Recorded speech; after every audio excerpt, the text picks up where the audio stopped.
du Père et du Fils et du Saint-Esprit. Amen. Le bien de mon Père. Bonjour, bienvenue à notre rendez-vous de chaque matin de méditation. Et je tiens également à vous remercier, vous qui partagez régulièrement la méditation, mais aussi vous qui à travers le monde ne cessez de nous appeler, de nous consulter, de nous donner des conseils pour que tout se passe bien. Alors vous pouvez toujours continuer à info@recad.net ou aller à www.recad.net pour vos préoccupations, ou alors vous avez un numéro de téléphone WhatsApp en ligne sur www.recad.net où vous pouvez envoyer directement par WhatsApp vos préoccupations. Je tiens aussi à vous remercier, vous qui avez été nombreux dans plusieurs pays, dans plusieurs diocèses, à recevoir cette grande délégation que nous avons envoyée vers vous pour rencontrer vos évêques et rencontrer les responsables du diocèse.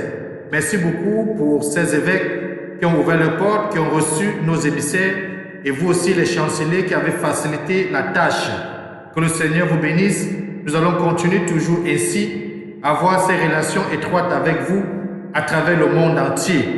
Vous aussi, si vous êtes chrétien, catholique, baptisé, confirmé, marié à l'église ou pas, et que vous voulez être des accompagnateurs, vous voulez être très important dans le groupe paroissial de votre communauté, dans votre diocèse, nous sommes à l'écoute, nous sommes disponibles. Vous avez autour de vous des hommes pétris de foi qui veulent devenir des disciples, qui veulent porter l'évangélisation d'une autre façon. N'oublions pas, nous sommes à l'ère de la nouvelle évangélisation. Déjà au temps de Jean-Paul II, c'était un langage très courant au sein de l'Église. Deux textes aujourd'hui, bien de mon Père, pour donc prier pour cette mission, prier pour nous, prier pour nos frères et sœurs qui sont nés aujourd'hui. Nous leur souhaitons bonne fête, mais aussi mettre l'âme de nos frères et sœurs qui nous ont quittés entre les mains de l'Éternel des armées. La première lecture, c'est la lecture du livre de Samuel au chapitre 2, les versets 18 jusqu'au verset 30, et nous allons lire aussi le chapitre 19, le verset 4, dans lequel nous allons voir comment le roi David sera peiné par la mort de son fils Absalom, celui-là même qui voulait porter la main sur lui, celui-là même qui voulait ravir le trône. Mais on va le voir, David sera mal en point, il va pleurer son fils et il va même dire, mon fils Absalom, pourquoi ne suis-je pas mort à ta place? Oui, l'exemple de David montre comment nous avons un attachement avec nos enfants. Combien de fois Dieu, qui est notre Père, qui est notre Créateur. Et c'est pour cela que le psaume 85 va clairement dire, écoute Seigneur, réponds-moi, en cas de détresse, tournons-nous toujours vers l'Éternel des armées. Oui, il a les oreilles pour nous écouter. L'évangile d'aujourd'hui, qui est assez long aussi, est tiré de Saint Marc au chapitre 5, les versets 21 à 43, dans lequel on va voir cette histoire de Jésus-Christ qui va relever l'enfant de Jaïr. Il va dire encore avec autorité, jeune fille, je te le dis, lève-toi. Nous voyons la suite. La fille de Jaïr n'était pas morte, elle dormait. Comme pour dire que le bien de mon Père, que devant l'Éternel des armées, il a reçu toute autorité et tout pouvoir, même sur la mort. Tournons nos sens à l'intérieur. Ouvrons nos Bibles au texte de ce matin. À chacun, à chacune, bienvenue.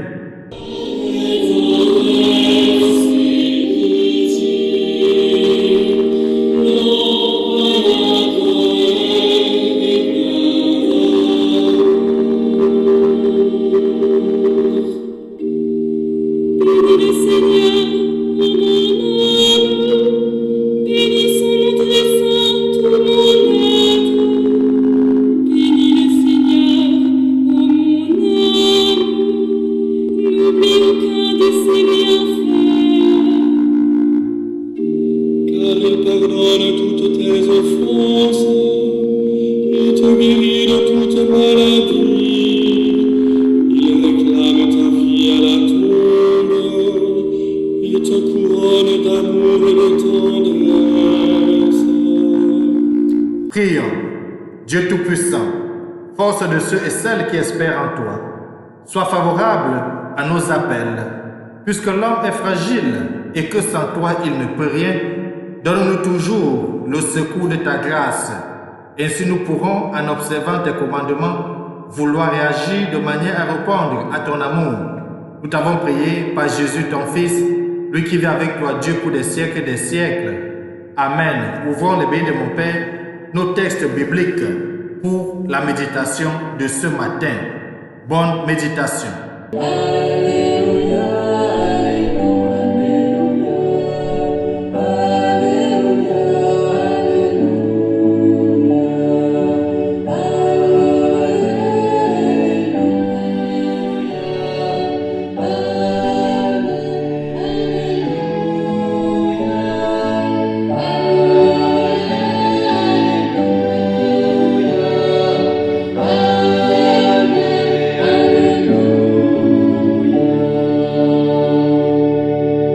Évangile de Jésus-Christ selon saint Marc, au chapitre 5, les versets 21 à 43.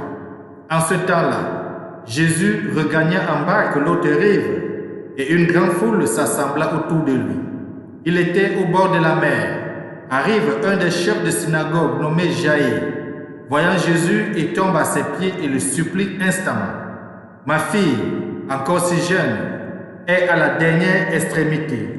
Viens lui imposer les mains pour qu'elle soit sauvée et qu'elle vive. » Jésus partit avec lui et la foule qui le suivait était si nombreuse qu'elle l'écrasait. Or, une femme qui avait des pertes de sang depuis 12 ans, elle avait beaucoup souffert du traitement de nombreux médecins et elle avait dépensé tous ses biens sans avoir le moindre amélioration. Au contraire, son état avait plutôt empiré. Cette femme donc, ayant appris ce qu'on disait de Jésus, vint par derrière dans la foule et toucha son vêtement. Elle se disait, en effet, si je parviens à toucher seulement son vêtement, je serai sauvée. À l'instant, l'hémorragie s'arrêta et elle ressentit dans son corps qu'elle était guérie de son mal. Aussitôt, Jésus se rendit compte qu'une force était sortie de lui. Il se retourna dans la foule et demandait « Qui a touché mes vêtements ?» Ses disciples lui répondirent « Tu vois bien la foule qui t'écrase et tu demandes qui m'a touché ?» Mais lui regardait tout autour pour voir celle qui avait fait cela. Alors la femme, saisie de crainte et toute tremblante, sachant ce qui lui était arrivé, vint se jeter à ses pieds et lui dit toute la vérité. Jésus lui dit alors « Ma fille, ta foi t'a sauvée.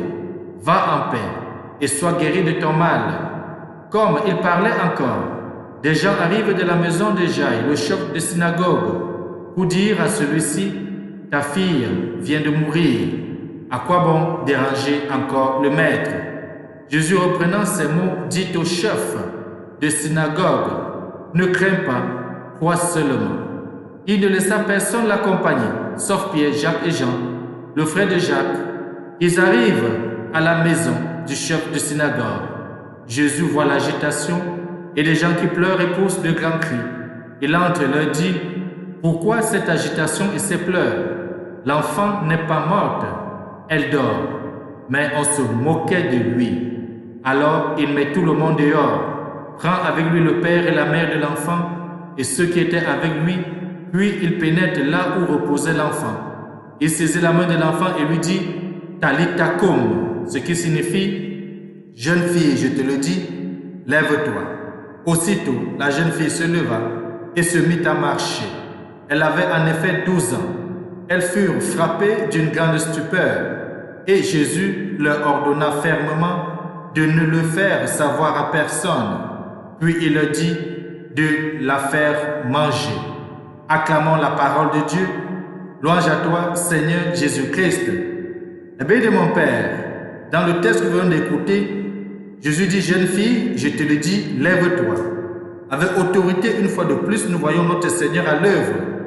Rappelons-nous déjà que nous avons souligné l'aspect de l'autorité de Jésus-Christ hier, mais aussi dans plusieurs textes bibliques, il enseigne avec autorité, il commande à la fille de Jaïr de se lever et se lève. Il va faire la même chose avec Lazare. Plus tard, Lazare, son ami, il va dire Lazare dort, Lazare n'est pas mort. Il va dire Lazare sort et Lazare va sortir. La Bible de mon Père, c'est une preuve, si nous voulons encore en chercher, que le Seigneur que nous adorons, le Dieu que nous suivons, le Maître que nous sommes, ses disciples, a autorité sur tout. Il a autorité même sur la vie que nous avons aujourd'hui. Parce que notre vie ne dépend pas de nous. Notre vie dépend de celui qui nous l'a donné. Notre vie dépend de celui qui nous a créés. Notre vie dépend tout simplement de Dieu. Eh bien, mon Père, dans l'évangile que nous venons d'écouter, nous voyons justement plusieurs actes de foi et nous pouvons dégager plusieurs enseignements, plusieurs conséquences. Premier enseignement que nous pouvons dégager, c'est que notre foi peut nous sauver et la foi sauve. La foi en Jésus-Christ, la foi au Créateur porte des résultats significatifs, même du point de vue matériel et aussi sur le plan spirituel. Parce que dans l'évangile que nous venons de voir, on peut confondre la guérison au salut. Parce que Jésus dit toujours, va ta foi t'a sauvé, il parle du salut. Et celle qui saigne, qui vient voir Jésus, demande également le salut. Et même le chef de la synagogue qui vient voir Jésus, bien que sa fille jeune et malade, parle également qu'elle soit guérie, mais quel est le salut. Et bien mon Père Jésus est justement venu dans le monde apporter le salut. Le salut qui est d'abord notre guérison physique, mais surtout notre guérison spirituelle. Parce que c'est à travers le salut que Jésus nous donne la vie éternelle. Et la vie éternelle, c'est une vie sans souffrance, c'est une vie sans maladie, c'est une vie dans laquelle la mort n'existe plus. Et nous pouvons voir donc Jésus à l'œuvre au milieu de nous, comme dans cet évangile, donner justement cette vie à cette fille en montrant qu'il est même au-dessus de la mort. Et c'est pour cela que Saint Paul va nous dire plus tard comment, où est ton pouvoir? Mort, où est ton aiguillon? Mort, où est ta force? Oui, la mort est anéantie par notre Seigneur Jésus-Christ. Et bien, mon Père, aussi dans l'évangile d'aujourd'hui, nous pouvons tirer l'exemple de cette jeune femme qui saigne, comme on le dit, depuis 12 ans. Elle a fait le tour des médecins.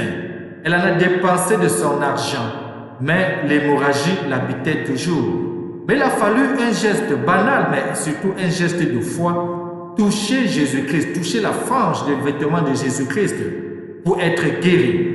Eh bien, mon Père, nous pouvons tirer des leçons. Notre Seigneur Jésus-Christ est tout puissant. Cherchons à le toucher. D'ailleurs, nous le touchons lorsque nous communions au corps et au sang du Christ. Mais surtout, je t'invite, toi qui m'écoutes, et je nous invite à être assidus à l'adoration du Saint-Sacrement. Et pendant que nous sommes à l'adoration du Saint-Sacrement, s'il y a possession du Saint-Sacrement par le prêtre, n'ayons pas honte, n'ayons pas peur de toucher le vêtement du prêtre, de toucher son eau, de toucher son étole, de toucher sa chasuble, de toucher surtout même le sacrement que le prêtre porte, c'est-à-dire le Saint-Sacrement en question. Touchons Jésus vivant. Oui, une force va sortir du prêtre, sortir de Jésus-Christ, émis par Jésus-Christ pour venir nous guérir avec nos préoccupations. Ensuite, béni de mon Père, nous pouvons terminer aujourd'hui notre méditation en regardant le comportement de ceux qui voient Jésus faire des miracles. On dit bien qu'ils sont frappés d'une grande stupeur. Oui, notre Seigneur Jésus-Christ est tout-puissant et ses œuvres sont des œuvres grandioses. Nous devons donc être heureux, être en joie, de servir un Dieu qui prend compassion de nous, un Dieu qui est à côté de nous. Oui, Jésus se laisse touché par la détresse du chef de synagogue, puis par la foi de la femme souffrant d'hémorragie. Comment la détresse de nos frères, de nos sœurs, nous touche-t-elle chaque jour? Comment la détresse de ton voisin, comment la détresse de cette femme âgée qui peine à porter son sac, qui peine à entrer dans un bus, peut-elle te toucher? Comment est-ce que, les bénis de mon Père, la foi de nos semblables nous interpelle aujourd'hui? Que le Tout-Puissant nous aide, qu'il nous bénisse et qu'il nous garde. Lui qui est Père, Fils et Saint-Esprit.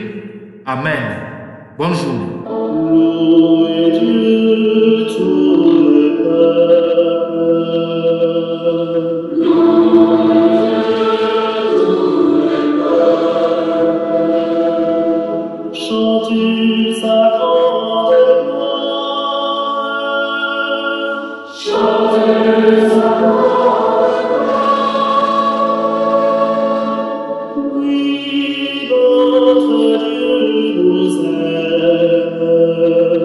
Son amour est fidèle.